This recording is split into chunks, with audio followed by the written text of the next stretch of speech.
Train by day, Kyle Wigington podcast by night, all day. Manny Arteaga. Manny Arteaga. Today, hablamos español. No, that definitely not. Yes. All right. Yeah. So, what's up? What's up with you, dude? Everything all right, man. Just cruising the weekend, going to the beach a little later today with my kid.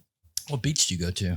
We go to Waveland, and that's all we need for now. You know, we just go in the water, swim. You know, my wife, Lisa, we're going together, and How far away is that? it's about 55 minutes from here Okay. driving. Yeah. I haven't been to the beach since I've lived here, so I need to go check that out. Well, if your sister's kids come over, there's a water park called Buccaneers Water Park, Mhm. and it's really nice. If you go there by 4 p.m., it's half price. It's about $20. So is this the one on the way to Baton Rouge? No, that's the other way. Okay. Yeah. It's Waveland is you know where the Stennis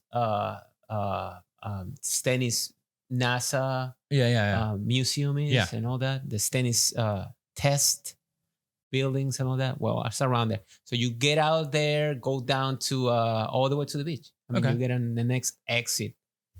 It takes you there. Nice. And yeah, and then the water park is Buccaneers. And it's great, man. I mean, if you go there by 4, by 6 is closed, and then you go to the beach, hang around there. It's really nice. Really sweet. That sounds like a good time, actually. Yeah. I spend too much time in this fucking city. Yeah. I need to get out of it sometimes. You should, man. Yeah. You should. Yeah, Sure. there's actually a concert that I'm going to see tonight at Gasa.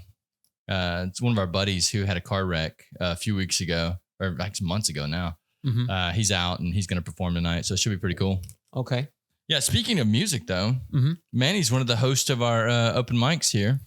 Yes, and I play here every Monday. Yeah. And by the way, if you have a chance to come to tomorrow, Monday, there's a friend of mine. He's a drummer. He's gonna show up here with drum set, and we're gonna play together.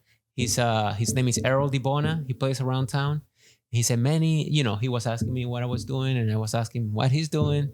And I said, look, I'm playing tomorrow. If you want to pop up and bring your drum set, we play some Latin music. I play Latin, by the way, everybody. I play Latin music here every Monday, 7 to 9:30, 10, whatever it feels like.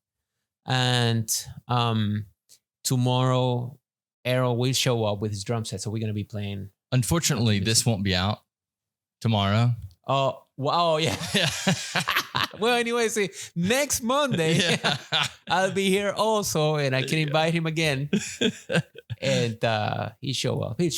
Yeah. Yeah. Yeah, so you were telling me this story one night. Me and Manny were sitting out talking in front of the bar, and you were telling me the story about how you went to Venezuela and kind of got locked in your country. Like, this is something that most Americans don't even think about whenever we're traveling and stuff. Can you kind of like go in on that some? Yeah. Well, I was born in Venezuela. I moved to the U.S. in 92. By 97, 98, I was ready to go back home. And Hugo Chavez, which was elected by the people, then he became a dictator. But my dad told me, listen, don't come back to Venezuela. This is going to get really bad, worse. And he said, because it reminded him, he's Venezuelan also. My dad is Venezuelan, and my grandfather, everybody. But my grandfather used to bring food. I think especially was a gold medal flour to South America, and he went through Cuba, and that's before Castro in the 50s. So my dad remembers that he used to go to Cuba in the 50s when he was young, and with my grandfather, and he remembers that when Castro started talking, Chavez now sounded like him, like in the 90s, he sounded like him. So he said, "This is gonna get." They were already partnering with each other. They were doing I think Chavez got a lot of help from Castro before getting to being elected in Venezuela. But anyways, at the end, he to make the story short, he told me, don't come back because this is gonna get worse, and it did, and it did. So going to your main point, why I went to Venezuela? I went to Venezuela maybe about 3-4 years ago to renew my Venezuelan passport. So I can bring my wife and my son. They are both from here to visit Venezuela. Mm-hmm. And what happens is that everything got derailed. They asked me every time they asked me for something to get my Venezuelan passport. It was something different. It's a total disorganized office. So you got into Venezuela. I got to Venezuela. Went Yeah. to get your passport, and they kept just kind of like dodging you. Yeah, basically sending me to different offices. You need this, you need that. I don't know why it's not working. What you're doing? And I said, is there anybody that can help me get this along? I mean, I went there for 2 weeks, and I'm there 3 months later, and I still don't have my passport. So I decided to leave. And right at the airport, I mean, I supposed to leave the third week. So I try to get on a plane the third week. And they said, well, you need a permit to leave Venezuela. I said, I have my American passport, so I don't need a visa or any other identification to get to the US. I said, no, you're Venezuelan, and to leave, you need to have a permit. So I tried to get the permit, and it was impossible for me to get it. I tried. I went to every office, everything. I pay all the fees that they needed to so you get even paid. paid the money, and they still wouldn't give you the permit? It was a whole mess. I don't know. I still don't know what's going on. Yeah. So I decided to cross the border. Well, one of the things that happened, one of the employees there said, listen, if you have a medical issue, maybe they're gonna rush the process. So I said, okay, I found a note by a doctor saying that I have an issue with my back, and to see if that's gonna speed it up. So I took it over, and they told me, oh yeah, great, thank you very much. It's gonna take like 3 weeks, but because of what has been going on since I got there, I didn't know it was going to be 3 weeks or 3 more months. Yeah. So I decided, before they told me that, I said, well, if they say something that doesn't work for me, I'm just going to cross the border to Colombia, and then to Colombia to the US. And what happens is, Colombia back then, I don't know how it is now, but back then helped a lot of the Venezuelan people in the way that to go to Colombia, you don't need a visa, you don't need your passport, you don't need an up-to-date passport. You only have to show that you are Venezuelan. Mm-hmm. And with your cédula, which is like a driver license, with your cédula, you can just cross the border. It doesn't matter if it's expired or not. But at the border, the Venezuelan military, they don't let you out. They said you need a permit to leave. So the only way to get to Colombia is crossing the river. Mm-hmm. And there are several paths that you can take.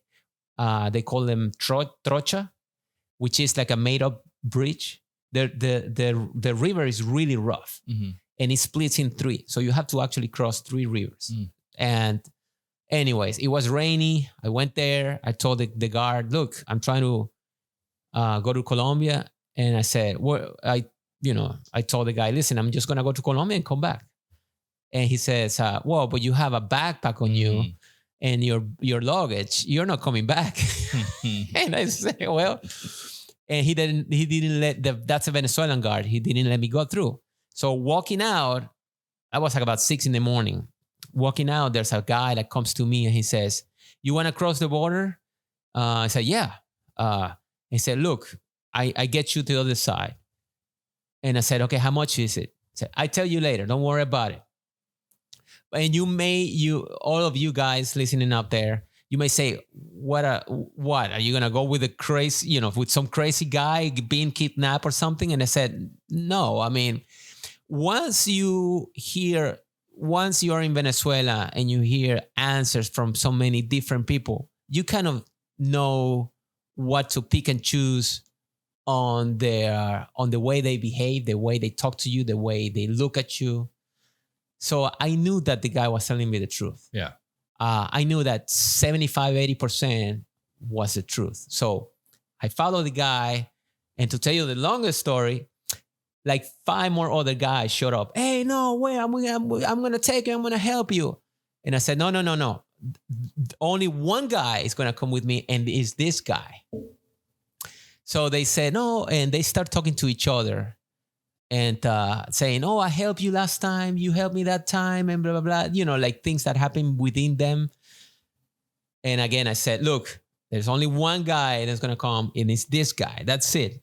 So we went together. The other guys actually broke away and left. And we crossed the river and we got to Colombia. Once you're in Colombia, you have to make sure that some of the people doesn't stop you. But anyways, once you're in Colombia, things get easier. Okay. So the person that was helping me, he told me, look, you need to fill a application on the Colombian government online. So he did it for me. And what was that for? Well, the aduana, the customs. The custom, they ask you for certain things and some information. So I actually filled it up in his phone. He said, look, just I'm going to stay here with your luggage and your backpack and everything. Go in there, take my phone, show it to the custom employee, the guy, whatever, the guard, and that's it. And be truthful, he said. Be true. Tell the truth. You're going to Miami. You're going to Miami. You're gonna, and that's what I did. I went over and I told the guy, look, I'm coming here to Colombia. And he said, where are you going? I said, I'm going to Miami. And when was the last time you came to Colombia? I said, I don't remember. It was a while ago. Welcome to Colombia. He stamped my American passport and come in. And by the way, back then, the Americans also didn't need a visa to go to Venezuela. I don't know how it is now. I'm just not encouraging anybody to go to Colombia or Venezuela, depending on their status or whatever. But anyways, it was, I don't take it like difficult, but there's a lot of hoops you have to jump when you can go to a governmental office and ask for a passport, and it would take you 2-3 weeks to get it, in a normal circumstances. But anyways. Was there like an American embassy in Venezuela? There is no Venezuelan embassy in Venezuela right now because of the political discontent or situation between Venezuela and the U.S. And there is no Venezuelan embassy here or consulate in the U.S. There was one about maybe 5-6 years ago right here in New Orleans. So if everything would have been fine and we had the connection with the US, I'm talking about as a Venezuelan, I just would go to a Venezuelan consulate here and ask for my passport, and it would be easier. But dang, so if you would have done that 5 or 6 years before you went to Venezuela, that would have been the easiest way to do it, huh? Yeah. But so did you ever get your passport? Well, the reason that I wanted to get my passport is to ask for my wife and my son, so we can go visit my parents in Venezuela. And that's the main point. I mean, Venezuela, other than dealing with the government, is great. It's great, man. The beach, all the beach you can go to, and the water and the rivers and the waterfalls, and it's a beautiful place. People is super nice, super nice. The food is incredible. I mean, of course, I grew up there, and they just won't let you go when you get there. Exactly. Yeah, no, I mean that could be the problem. I just came here for some empanadas, and that's it. Maybe that's a good thing, though. Maybe like they're keeping the place pure because a lot of people go there for vacation and then ruin the place. Not really. I mean, I don't think it's... So if I went to Venezuela tomorrow, would they let me out? Yeah. Yeah. Yeah, you wouldn't have any problem. You wouldn't have any... I don't think so. Because it's a political thing. It seems to me that they are frustrated with anything that is against their thinking. They're frustrated with it. And some people, you can really, I mean, some people work for the government. They work in the office and, you know, they're fine with it. It doesn't matter to them, you know, what your thinking is or your political tendencies are. But some other people they're mean to you. They're really mean to you. And you can see that they're frustrated with that you left, that... Why? Well, I think it is basically brainwashing. They get them an idea in the head. We call it amarillista.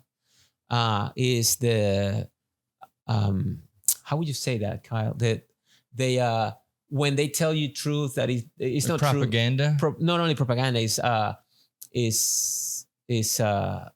fake news. Okay. You know, about everything. And they manipulate all the ideas, you know. Like, I mean, some people would say that the US government does that as well. They do, but of course, no country is perfect.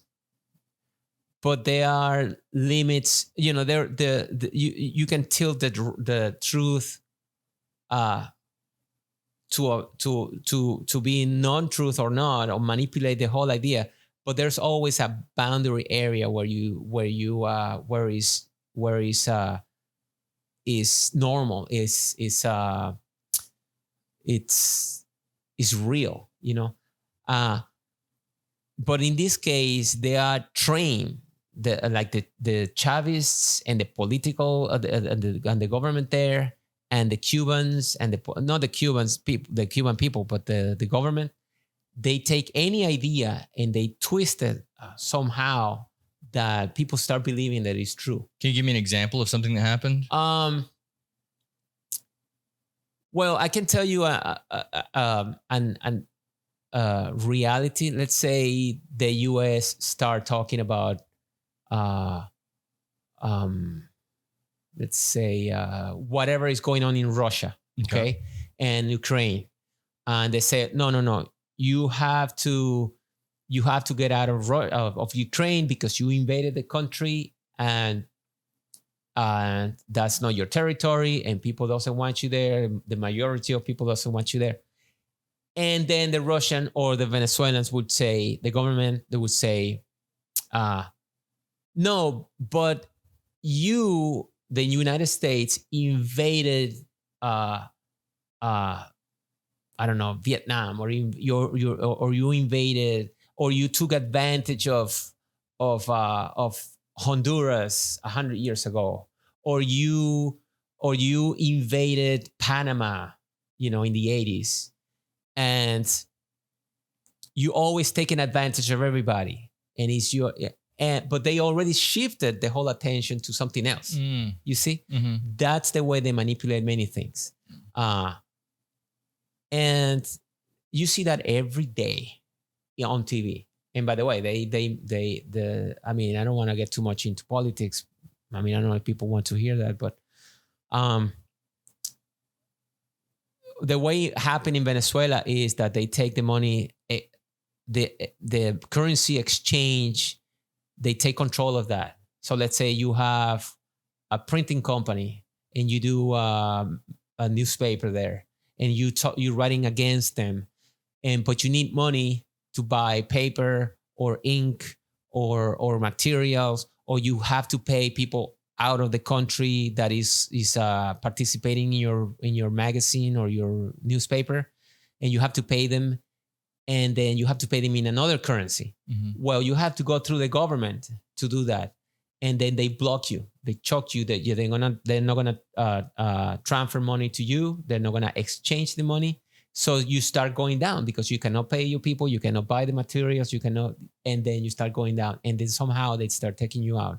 And then what happens, I mean, I'm just coming up with this example, but then somebody from their government come to you and said, well, you know, Kyle, your newspaper is going nowhere.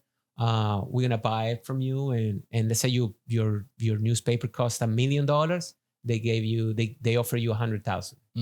And they said, no, my newspaper, I don't want to sell. First of all, I don't want to sell my newspaper. I said, no, it's not going anywhere. And they push you that way.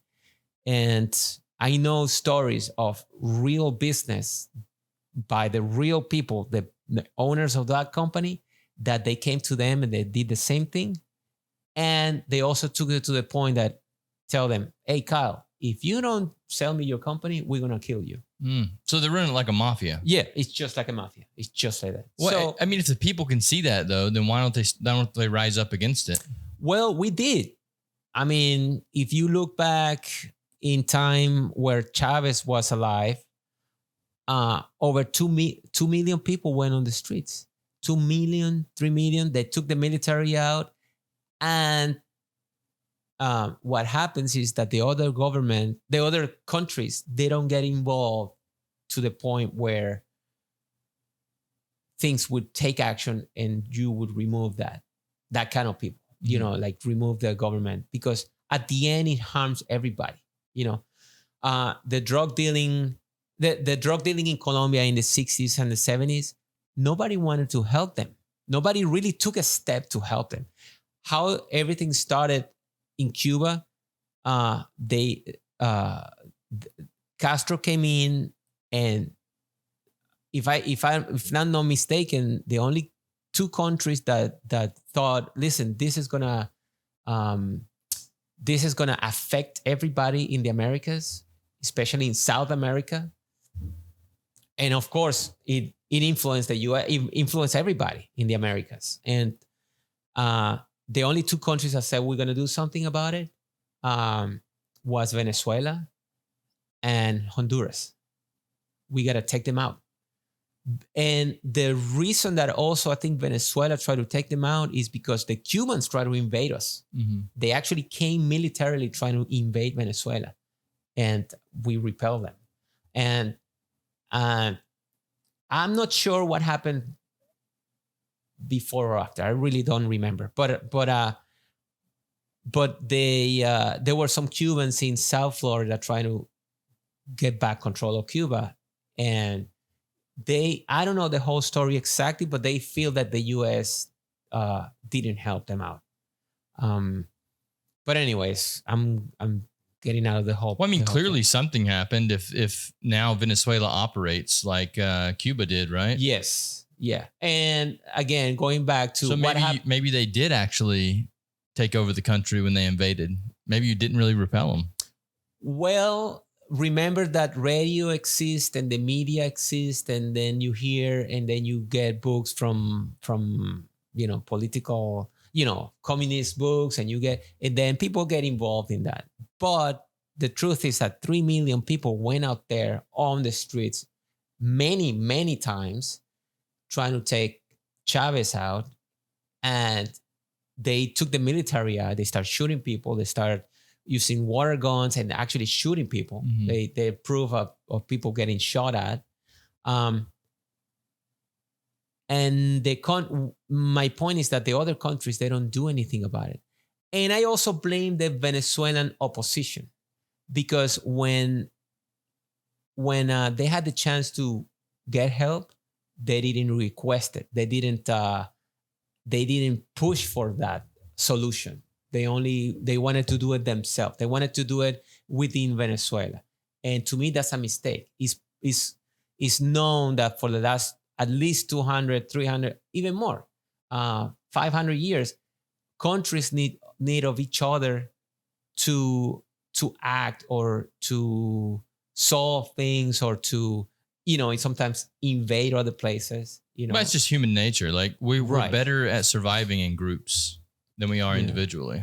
Like right now, Russia is invading Ukraine, but it needs help from China. It needs help from other countries, and the US and Ukraine is trying to, defend themselves, and they need help from other countries. So, without getting too much in that. Well, but, I think that America puts their hands in way too many pots.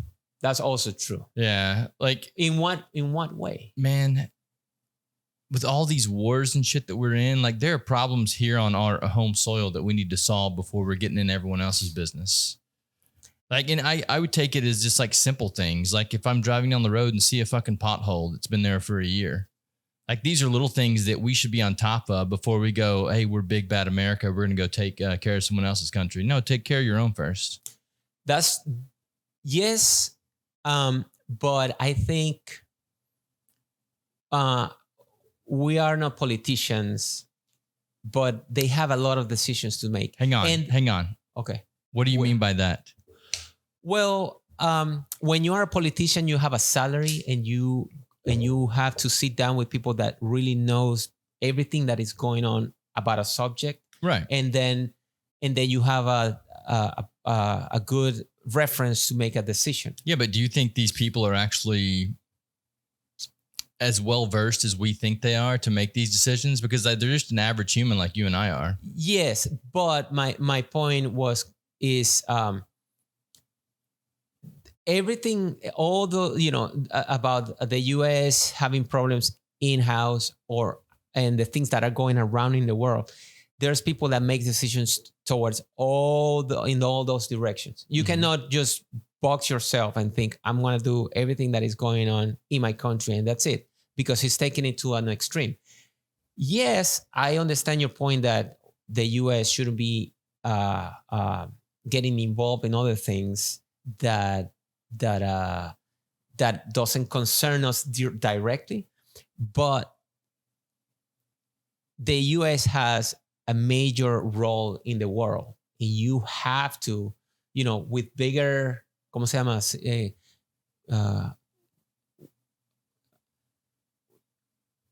When you have bigger responsibilities. Look, I agree with that, but I'm just saying that before you go work on your neighbor's house, you make sure your own house is built first. Right. And our own house has major issues right now that we're not looking at, like the drug problems, the homeless problems. Now that you said the drug problem, yeah, I mean the potholes aren't a thing, but I mean all these other things are issues too. You know what I'm saying? That's an issue that I deal with daily. But I mean there are homeless people out there. There are drugs all over the place. Right. People are confused. They're scared. Like these are things that we should be addressing before we go to other countries or give all this money away and shit. That's how I would run the country if I was your president. Anyway. It's a network. Yeah. It's a network. Everything mixed within it, everything within each subject. Let's say the drug dealing. I mean, I'm just going to give one small part of the whole network, okay? The drug problem comes from another country originally come from another country. Why? Going back to Cuba, I'm going to make it as quick as I can, but this is my thinking, by the way. It's not like written some books or something. So Cuba started invading another countries, Nicaragua, Honduras, El Salvador. They started invading their ideology and all that. Then the drugs started building, the trafficking drugs. Then what happens? They start shipping the drugs to the US. I'm not saying only the US. Of course, it's shipping to the whole world. And then now it's coming from China and India and all the countries. But then you realize that by fixing the problem from the beginning was better. Fixing Cuba, okay? I'm not saying only the US. It's Venezuela, Colombia, all the countries around the area. They never helped the Cubans. They let them drift, okay? So that starts the drugging part. And then you say, today we have the problem with the drug abuse. And of course, it multiplied exponentially, the issue of the drug in the United States. So it wouldn't happen if we fix the problem from the beginning. It would happen, but it would solve a lot of things. Well, so that's the issue with like cutting the head off the snake, right? Like the snake never, another head always pops up. Right. You know, the Hydra thing in the Captain America reference, the enemy that they fight's Hydra. And they always say they're going to cut the head off, but the Hydra has multiple heads. Right. So even if we did solve the problem in Cuba, it probably would have popped up somewhere else, because the problem really isn't Cuba. The problem is that our government was a big proponent of this drug crisis. You think so? Absolutely. I think the U.S. was promoting 100%. I do. I think we were shipping the drugs in. What way? Even just like crooked people. Like you get the wrong person in the wrong position, and you grease the wheels. You give them some money, or give them, you know, the money you're making off the drugs, and they'll let the drugs slide through. Mm-hmm. Like there's no way we didn't know this shit was coming in. Like, especially now with the technology the way it is, like they're literally listening to us right now. They know when you walk into a room, if there's Wi-Fi in the room, like they can literally sense a body in the room now. Mm-hmm. So they're telling everyone, and you can't tell me they don't know when drugs are coming across the border. It's also that people is, I'm gonna say, weak. Yeah. They fall into the drugs so easily. Well, it's not even that. It's the politicians that we have right now are also weak, because their drug is money. What I also want to add to that I don't know why the politicians now they're so polarized. It was not it's all money, that polarized. Man. Yeah, but it was money before, like 50 years ago, 60 years ago, when, or even before that, when everybody was, you know, bowing to the US, saying, man, these guys are doing really good. They're, you know, of course, not everything is true, but the both parties work together to a point. Now seems to me, well, I think now with President Trump, I think when his term ends, to me, I think it's going to level a lot better. I think not now, but people, not until the end of his term. Why do you think this? But I think once he goes through and they finish his term, things are going to level. They're going to help each other more than before. Why do you think that? Because they're going to realize that many things that Trump is saying it's not true. He just blame. It's like Chavez blamed the opposition. They blame each other. They blame the other party, but it's bluntly blamed. That it's not true. But the liberals, they will also accept many things that the conservatives are saying that is true. You letting everybody do whatever they want. You want to help people. By the way, I must say, the Biden. I don't want to get politics. We're already here, but anyways, Biden actually during the first term of Trump, they try to work on Venezuela in the way that, listen, man, you cannot take that. Well, that's very American. You cannot bring your money here in the U.S. The politicians, I'm talking about the Chavists, the people that were pro-Chavez or Maduro and all that, and we're going to freeze your accounts. And when Biden came, they ended that in many places. Not all the time, but they did help them again taking the money out. So you're saying, by the way, hang on. So you're saying that Trump in his first term froze the accounts for Venezuela, and then actually started with Obama. Obama started freezing some accounts. So Obama froze the accounts, and you said when Biden came back in, he unfroze the accounts and let them take the money. When Trump came, he froze more accounts. Okay. And then when Biden came, they freeze them. Interesting. They let them go. Them out. Yeah. They let them go. So, what were these accounts doing anyway? Were they like just taking money out of the country, or washing money, or what? Remember that the US, Venezuela has a lot of oil production. Oh, okay. We that's our favorite thing, right? And what happens is, we used to produce about 3 million barrels a day of oil in Venezuela. The company, which is PDVSA, Petróleos de Venezuela, when they started, because of they put people on their favor, but they didn't know anything about the business, then the whole production went down because they didn't know what to do. They didn't know how to keep it up. Right. For many, many reasons. But anyways, so did we build the factories and just didn't teach actually, yeah, they not exactly that, but 100 years ago, the U.S. and Venezuela started making business with the oil. And yes, we had a lot of technology from the U.S. and it helped us a lot for many years. And then the contract in the Panama Canal ended some years ago. The same thing happened in Venezuela, but in the 70s and in the 80s ended up. I mean, it's not something that is a contract that ends up like that. There's several contracts that end after or late or before, but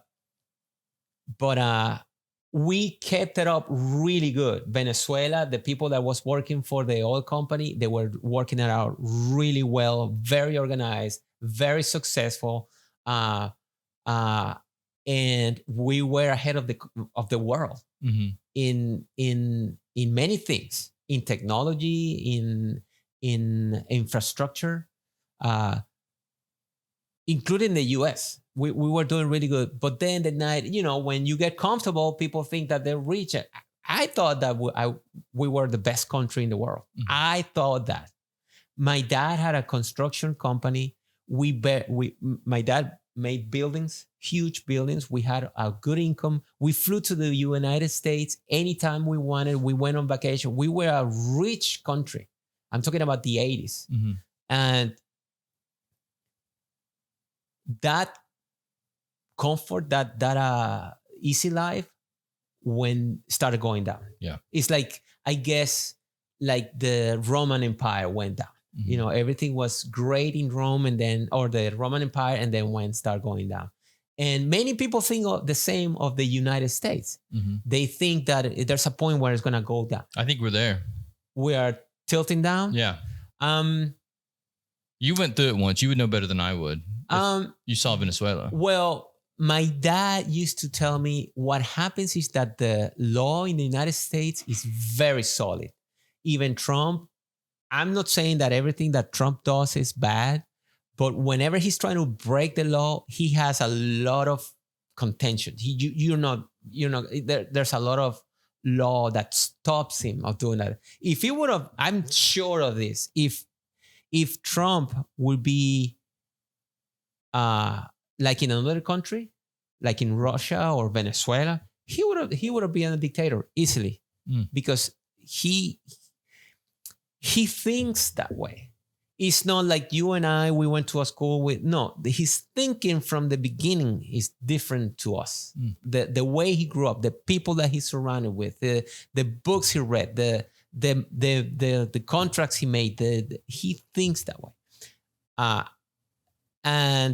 I mean, what if he's right? What if we're wrong? Well, you know what I'm saying? Like, yeah, I we're understand. seeing it from our perspective. Right. He's seeing it from his perspective. How do we know who's right? Well, I think he's right in some things, but there's a way to fix it. Let's say the immigration in the United States. Say, yeah, it's true. There's a lot of people coming to the U.S. It is. People say that it's always been coming people from another country, and we are the land of the free. But there's too many people coming in. So he says, I'm going to build a wall. But that's more of a show off. It's like, I'm building the wall, but it's just propaganda. I'm going to underline this. The people that live in their country, they don't want to leave their country. The reason that they leave their country is because they need a job, they need money, they need to subsist. Okay? My great-grandfather came from Germany, okay, to Boston, to Puerto Rico, and then we spread it out to Venezuela. But I'm very sure, okay, that the reason that he came to the U.S. back then, it was because the government, the way of life, the political situation that they had there. I guess he didn't want to deal with kings, and he didn't want to deal with taxes, and didn't want to deal with propaganda and all that. He left. And 100 years before him, the same thing happened. And 300, 400 years before. So we always moving in the world. Why, you asked me, I don't know how you got that, but anyways, why think that Trump is right or wrong? Well, there's data, okay? There are professionals out there. They spend their life reading data and figuring out all that. And many times, they write books. They write books for universities. They have all that information, and then they decide on that, and they give that information to decide on things. They deciding, and by the way, I also think that Biden also decides emotionally. You cannot decide on emotional things. You have to decide on the facts. And that's where I say is wrong or right. Again, and by the way, I think the best thing you can do is not, if you're not a politician, if you're not Marco Rubio or somebody like that, you do your best, go vote, take action, but don't stress your life about it, because the truth is that your life is right here. Like you have your place and your ideas, and you want to, you have your goals. But to me, it wouldn't change my life, Trump or not, or Biden or Obama or Hillary or any of that. It wouldn't change my life. Yeah, people stress too much about that shit. They do. When it's like they really. So here's my thing. I don't do politics at all. Didn't do politics at all. I'll say that.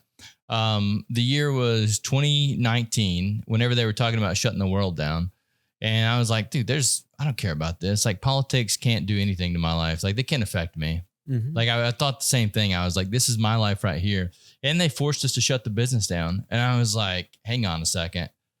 Like, maybe they can affect my life. So that's when I kind of started taking note of it and started looking into the things. Okay. And the system is flawed. It's basically like this. The way that I look at it is like a computer, right? I have a tech background. But when I look at any system, I'm like, this system is like the operating system on a computer. Okay. The first time that they upload the operating system, there is going to be bugs in the code. Okay. And you go in, you patch the bugs. So I think our system of government is the same thing. Our system of government is simply an operating system that has bugs in the code. The problem is we're not patching the bugs. So these bugs are allowing politicians that shouldn't be in that role to get in that role. And now they're exploiting the system. Did you, I don't know if your audience ever heard your idea of having this app on your phone. I've talked about it several times. Yeah, it's a great idea. It's one of the ways to patch the system. Can you tell them about the idea? So the bug in the code that I'm talking about right now is with Congress. Our system of government is a great system, like designed by people that were extremely brilliant, but they didn't take into consideration that Congress could be paid off. So we have an issue right now where the congressmen, when they're putting bills and things out there, they're getting paid to put in or to vote on certain bills to pass them through legislation. That's not the way our system should work. So the easiest way to patch that is to use there's a thing called the law of large numbers. And the law of large numbers states that the larger the sample size, the closer you get to the mean or the truth. So what we do is we just simply, before a bill goes to vote, it comes to your phone and you get a chance to swipe left or right on for yes or no.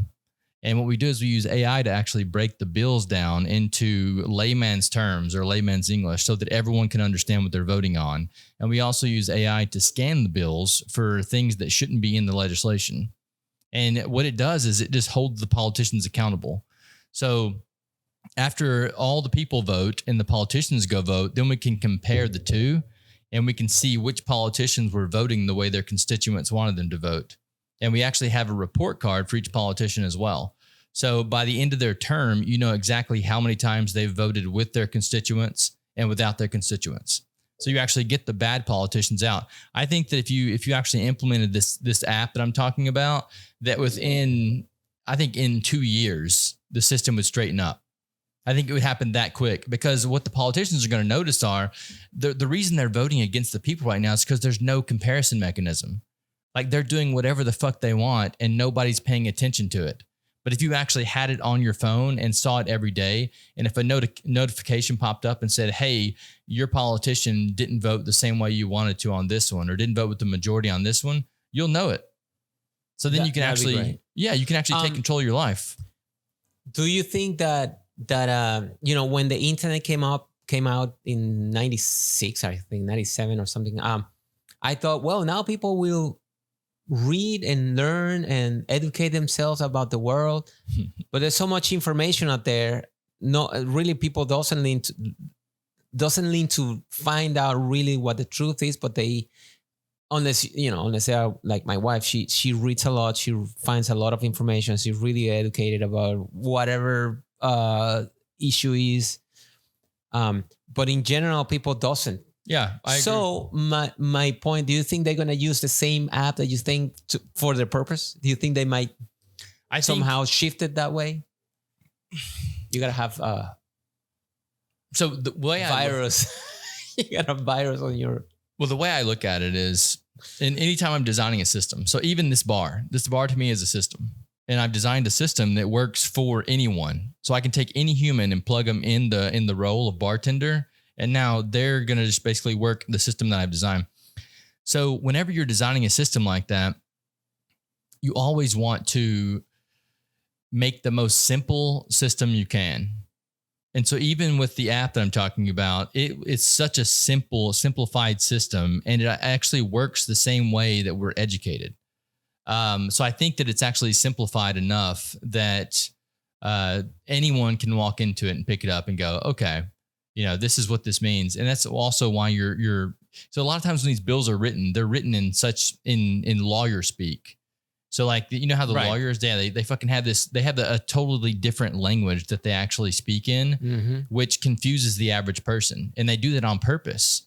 But if you can use these tools like AI that we have to actually, reverse that, then you can simplify it so that people can understand it. Yeah.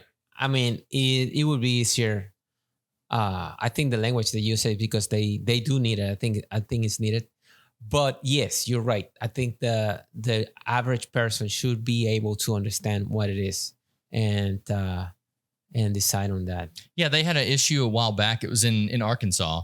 And the reason I know is because I'm from Arkansas, and my friends that are in Arkansas own businesses there. And one of the guys was telling me that in this bill, they had been trying to get it. The politicians had been trying to squeeze this bill through for a while that said that, I think it was, I'm probably going to get this wrong, but I think it was that people who are, because when you're 18, you can go buy cigarettes. Mm-hmm. And I think it was that people have to be 21 now to go buy cigarettes. Mm-hmm. And everyone was like, no, we don't want this. Like, this is taking away one of our freedoms. When we're 18, we still want to go be able to buy cigarettes. And they tried to pass it like 5 or 6 times on different ballots, and everyone voted no every time on it. But then one time they switched the wording around to where it confused people, and they got it passed. And it was all because of the way they switched the words around. And it's like, we shouldn't have a legislation that does shady shit like that just to get things pushed through. Like, if the will of the people is that we want to be 18 or we want to go get cigarettes at 18, then let the fucking people do it.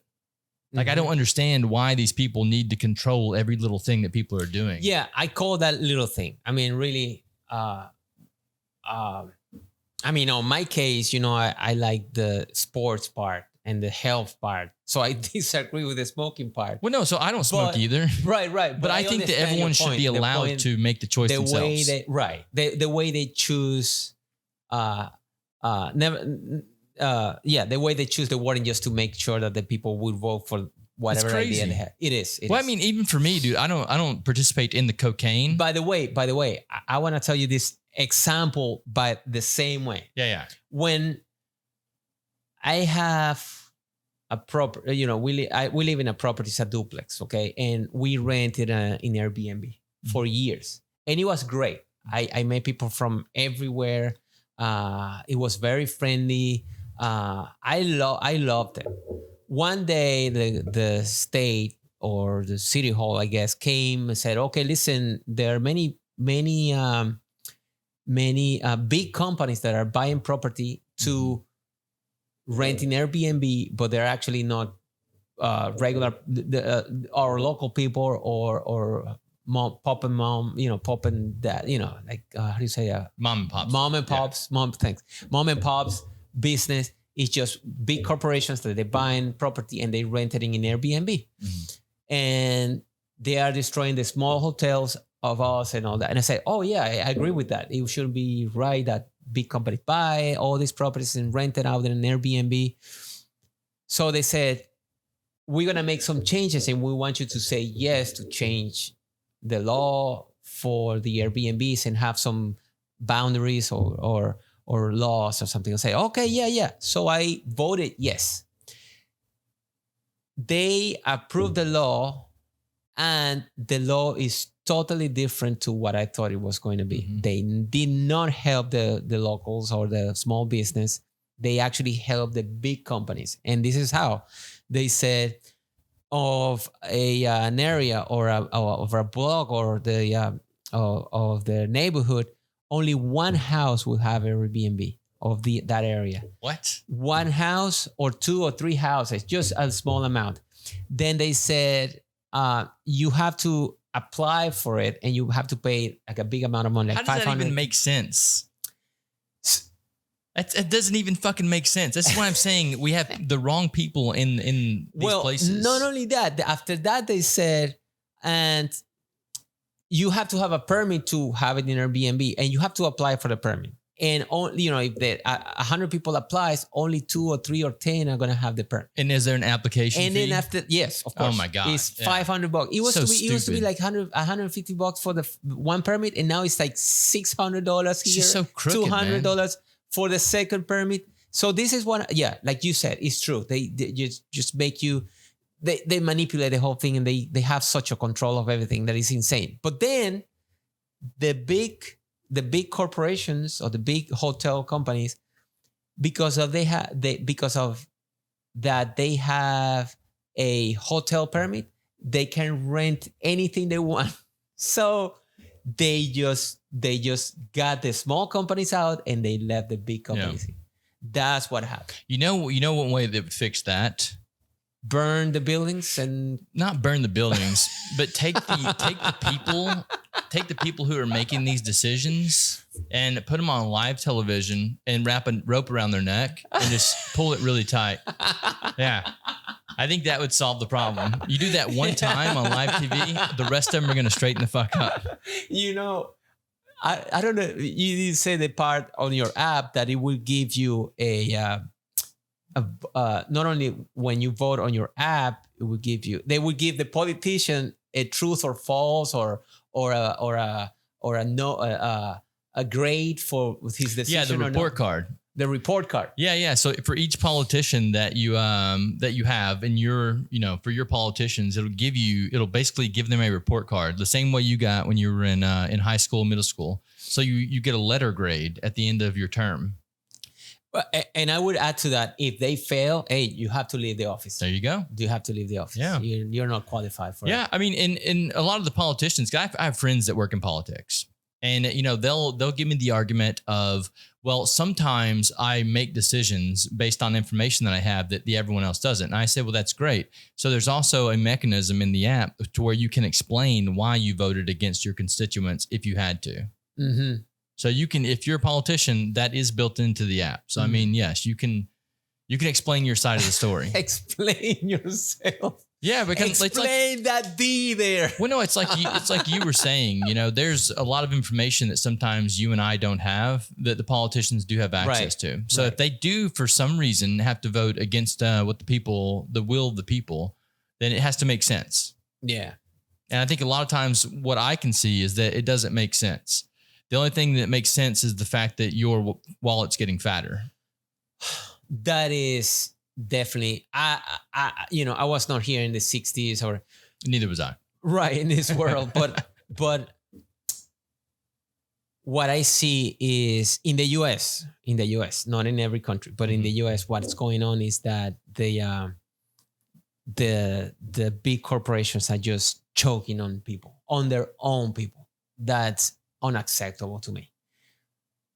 I'm referring to the taxes they're paying, the insurance that you have to have, how much their insurance are, and then the copay part where you pay mostly for the whole thing.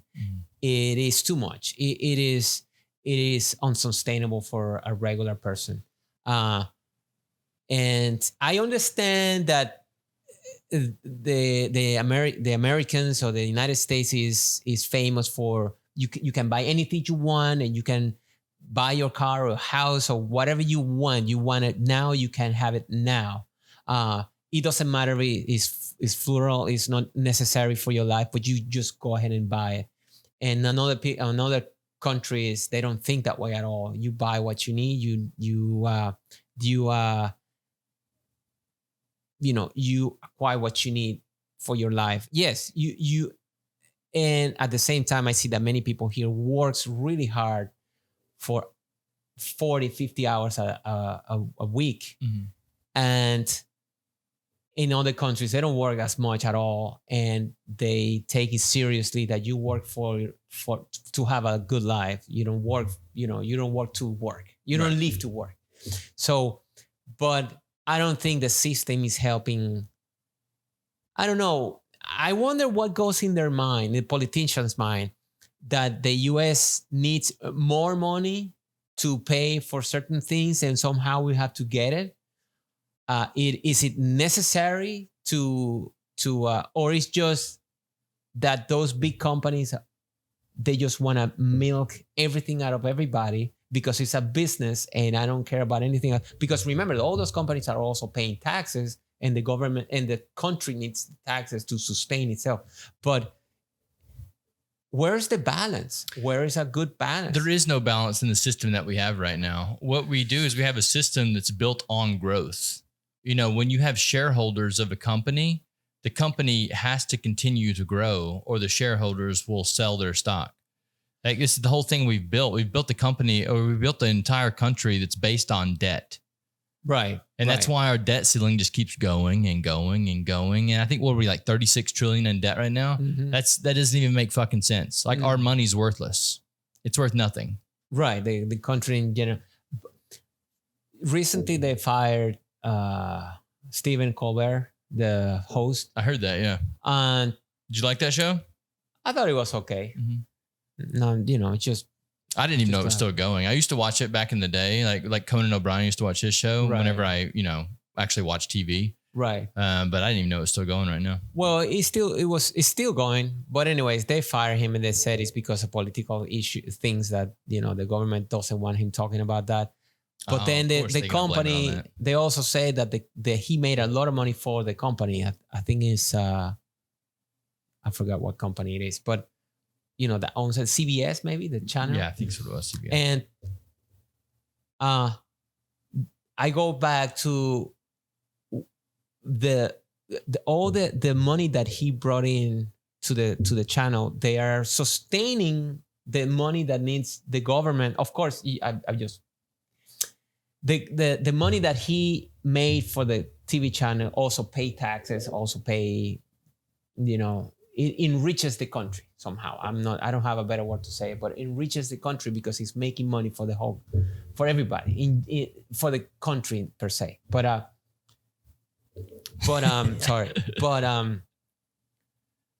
then it's against the government. He's saying things about different to what the government think, and they took him out, and they're not going to make that money anymore. But so when it comes to big business like that, it's not, they're not really paying that much in taxes, because what they understand the system. It's like even Trump will tell you straight up. This is kind of why I like him, because he's like, of course I don't pay taxes. I don't pay taxes because I'm smart. I know how the system works. I know how to game the system. So, I mean, these companies, they're the same way. Like if they're not even paying the amount of money they should be paying in taxes. Yeah, because they're doing things like you were talking about, where they'll take this money and they'll buy a bunch of Airbnbs or investment properties, and they'll just let them sit. because Right. those properties don't pay as much taxes as they would if off their income. So, okay. So, but that's my point. I mean, when the mind of everybody start thinking more about, when it tilts to money only and have an account that has a lot of numbers, and it tilts out of the human part of it. I mean, the rest of the population is just working to keep up, working to keep up. So I think it's a mental illness. I think wanting a bank account with a million zeros or just wanting more all the time, that's a mental illness. It is. That we're not addressing because we're like, oh, that's great, he has this much stuff. It's like, no, that's a problem. Like, why there's one guy has so much shit, yet there's a guy living in a cardboard box on the street. Like, that's a fucking problem. Yeah. It's a problem that we need to fix, but no one's addressing it because we're like, oh, that's what I want. I want him. That's the other thing. We glorify not anymore. I don't glorify anybody, but glorifying the people that has the money, or they made it, or they supposed to made it, or that's the problem also. And that happens everywhere, though. And in every country that I think it has to do with the way we were raised, man. When you're raised in a system that, teaches you to go to school for 40 hours a week, they're basically already indoctrinating you to work 40 hours a week. Like, because you go to school from what, 8 to 3, right? And then whenever you graduate from school, they want you to start working for 9 to 5. So you're basically already working your 40 hours a week at a very young age. They get you used to that. But there are people like me that couldn't do that. Like, I can't function that way. So I mean, you break outside of the box and start talking about weird shit like this.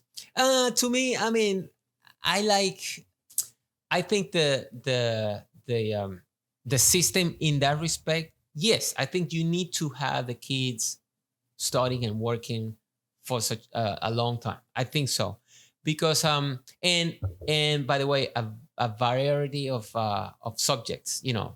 I know that sometimes people say, "Oh, I don't like math. I'm not good at math." That's what they say, or they say something about science or philosophy. Or I'm not saying the kids shouldn't be educated. Okay, the kids should definitely be educated, but I'm saying that I don't think it takes as many hours as we put into it. Like, I was sitting in school, dude, and I was so fucking bored because what they're teaching doesn't take an hour and a half to teach or whatever it is. Yeah. It's like, show me one time, let's move on to something else.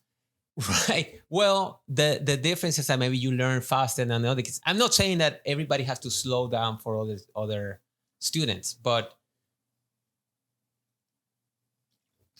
I mean, that's another subject. The education part. You have to have a certain amount of time for a group of students to learn something. So, I don't know. I just think there are better ways to do it.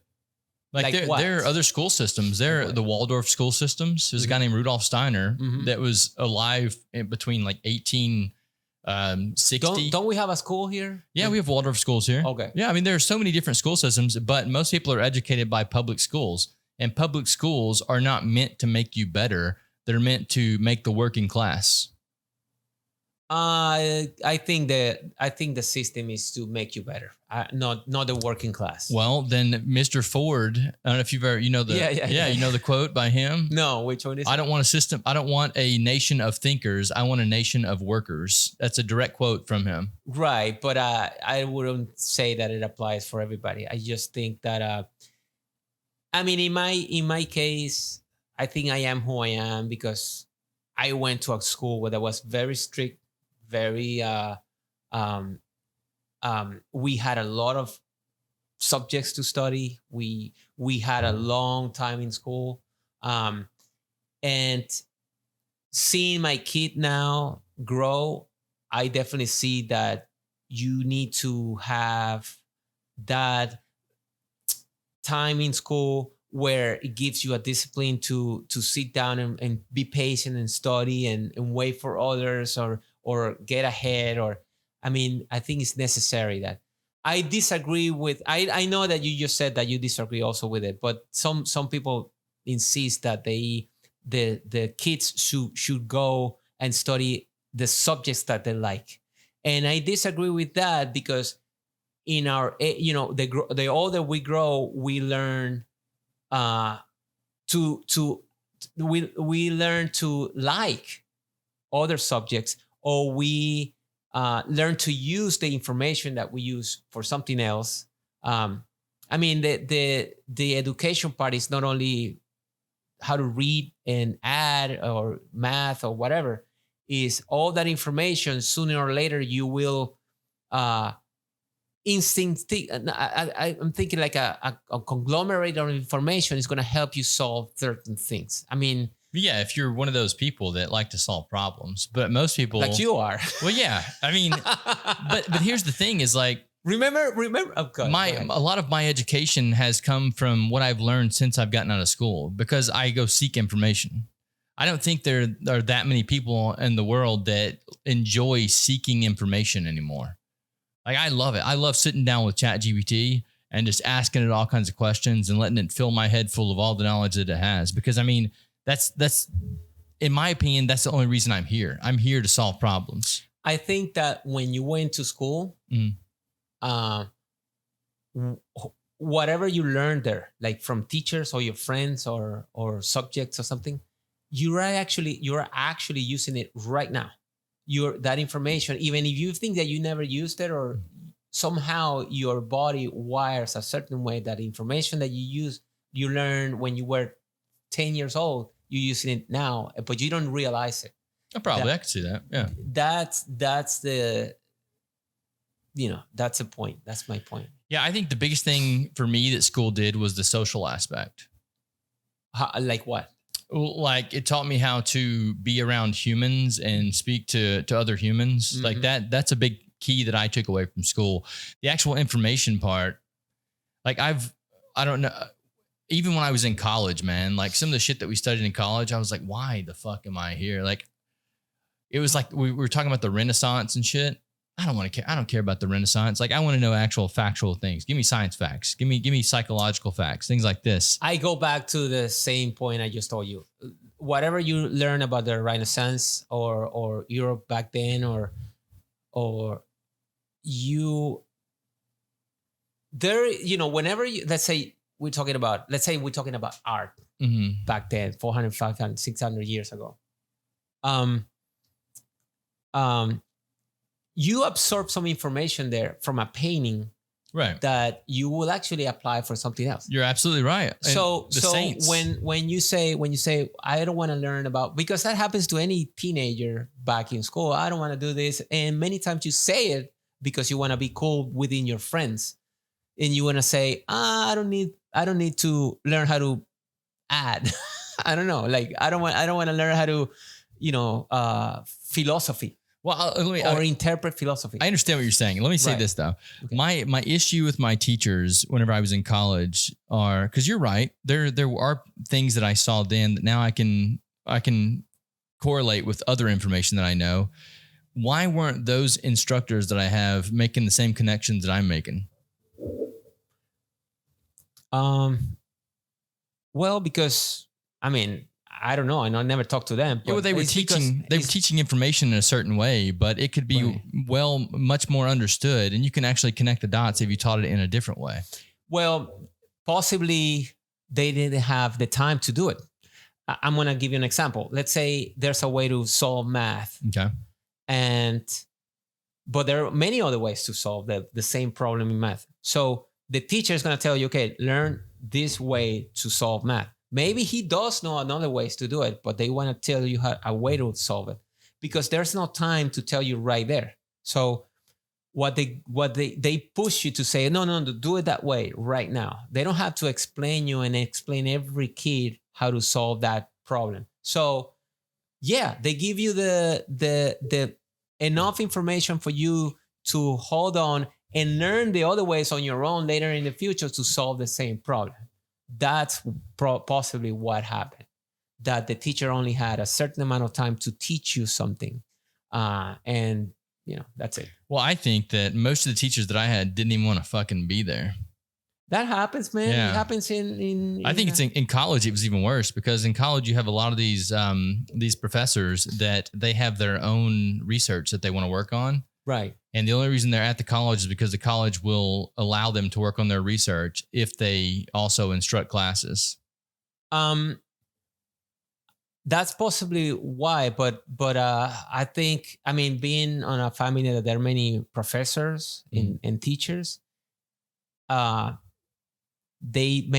some of them, not everybody's the same, but some of the teachers, they don't have the will to teach. They really want to finish whatever the project they want to finish. But many people, to me, is you gotta you have to have the will to teach. Yeah, and my mother was an English teacher. My sister's an English teacher. They both actually love teaching. Mm-hmm. So I mean, that's the worst paid profession in the world. Yeah, teaching. It is. Yeah, well, but yeah, those people they control the future. Yeah, if you don't have good teachers, good educators, then you're not going to have a good population. I definitely agree with it. Mm-hmm. But yeah, I think maybe they didn't have enough time to be more, spend more time with you, teaching you whatever they were going to teach you. But anyways. Yeah. So where can the people find you at, Manny? Nowhere. No. Look, I'm always in town. I'm here. If you want to listen to some Latin music, I play acoustic guitar and I sing, and I have a band called the Lunch Truck Specials Band. And we play around town or and whenever venues we find around. You have social media sites? Facebook, in general, Facebook. I'm kind of obsolete. And you are Manny? If you Google the Lunch Truck Specials Band New Orleans or NOLA, Lunch Truck Specials Band New Orleans, you have to add the band and NOLA in the back, because if not, you're gonna find it. Maybe you're gonna see us play here and there. I'll try to link it if I can find it down below. That way people can click on the link and just go straight there if they want to. Or you can easily come here every Monday. I'll be here every Monday at 7 and play Latin music for you, all of you, free. You don't have to pay anything. Bam. Yeah, man, it's free to get in here. And Thursdays open mic. Yeah. So if you have any song or any word that you want to say, or you want to tell jokes, and if it's during my open mic, you can stand up. I help you out. I add some music to it, and I think you're gonna have a lot of fun. Love it.